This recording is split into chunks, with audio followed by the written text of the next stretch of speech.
You're listening to the Monday Night Community Show with Daniel on BRFM. This is the Daniel Monday Night Community Show on demand through YouTube. Thank you very much for choosing to listen to us through this method.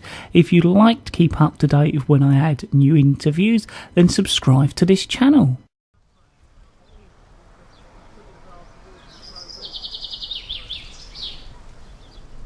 It's quiet over here, except when the children are in school, but the rest of the time it's just quiet and I don't know, it's just nice, an escape. I like the quietness of it, to be honest. Yeah. The fact that it is quiet, you can't really hear the cars or... Just such a peaceful place to be, especially in the summer.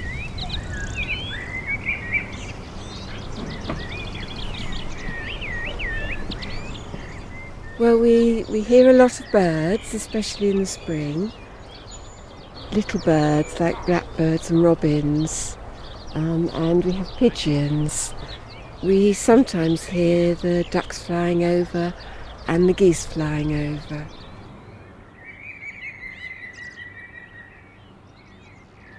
The only one I do know is I can pick out the woodpecker when he's about, because he's got a distinctive cry. The thing that really stands out more than anything, the sounds, are the birds. The birds are singing all the time, always birds singing, and you're working away, and the bird, especially if you're digging, I've been digging, and I've put my fork down, and the birds are sitting on the fork. You pick the fork up and they just hop off and they sit by the fork waiting for you. They won't fly away.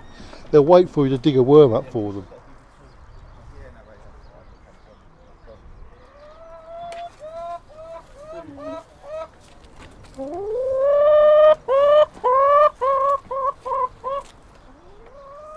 They've eaten that worm then that quickly. Yeah, I've given them about half a dozen a little while ago.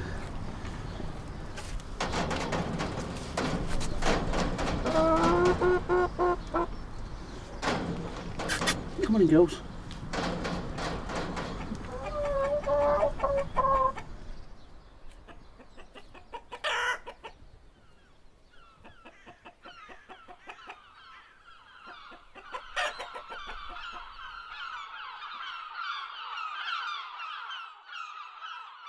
On a windy day like this, you can hear the wind in the trees, especially with the big trees over there, if you'll go and see them tomorrow.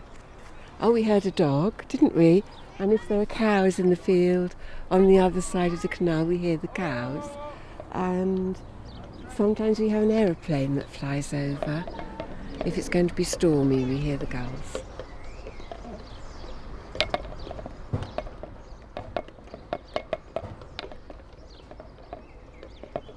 Sometimes you do just sit here and have 5 minutes, peace and quiet. And like now, just listen to the sheds creaking and stuff like that, and bottles rattling on to keep the birds off, and it's just nice to have a bit of peace and quiet and a weight metal. I sit here and there's no, apart from the birds, there's hardly any sound, and all of a sudden you start to pick up things, like the rattling of the bottles, plastic bottles on things. And sometimes we hear sounds from the road like the police cars with their sirens and ambulances. But we also hear, if it's foggy, we also hear the boats because they hoot. And that can be quite eerie.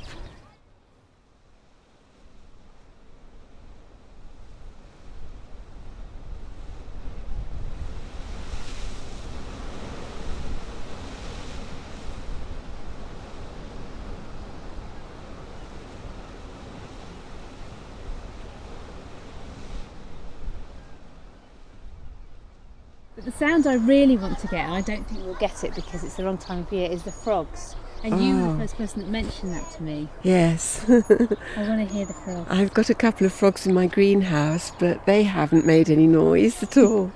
No, that would be good. I've heard them in the ditch, but I haven't really heard them in the canal. It's deeper all the time, and frogs like shallower places. Yeah, I can hear them from my bedroom window when I'm in Unity Street, yeah. Really? In the summer months, yeah. And that's generally in the evenings? You hear? Evenings or early morning. If it's going to get that hot weather, then that's the time. It was like a symphony. They're further up. That's the frogs. That might spread, because once they start calling, they all get in on the act. Yeah. So which noise is it again? The...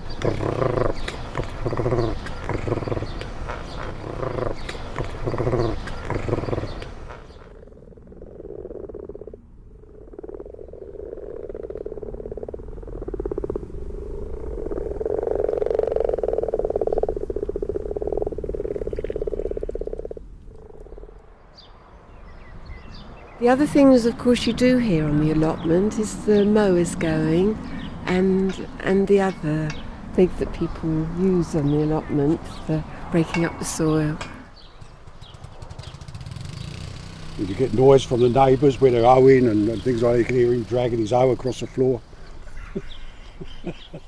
Now we're all pretty well uptight, and it's just a matter of watering, bit of feeding, nurturing. Yeah.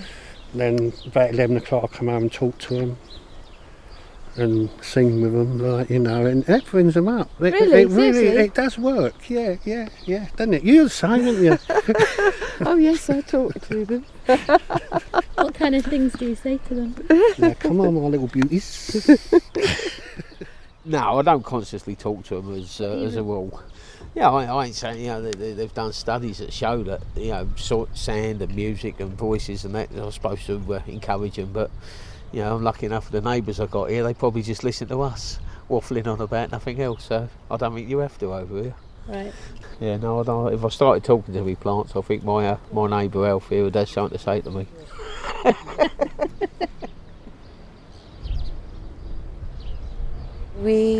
We sit down usually with Mary, and she makes us coffee or tea, and we sit down and chat. So you hear a lot of chat between people on the allotment.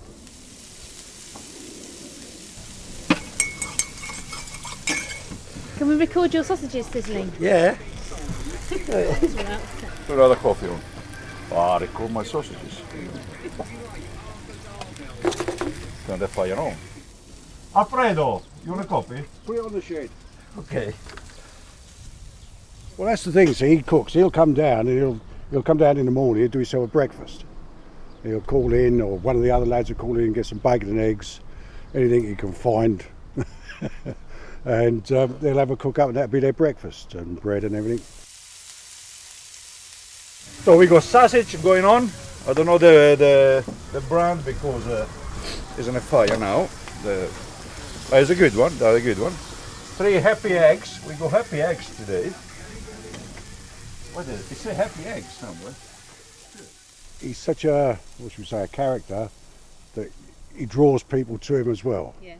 So you tend to go over there and you have your cup of coffee with him, and you have a good bit of banter amongst everybody else. Yeah, and if he's got a spare sausage, he'll give it to you. He might even be cooked if you're really lucky. Right. Right, let's see what's going on. The cooking. Look at that. Gorgeous. They're gorgeous. Sexy eggs.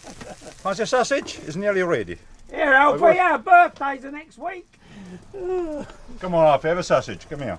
Sausage? Sausage. A salsiccia. He's nearly killed the bottle, isn't he?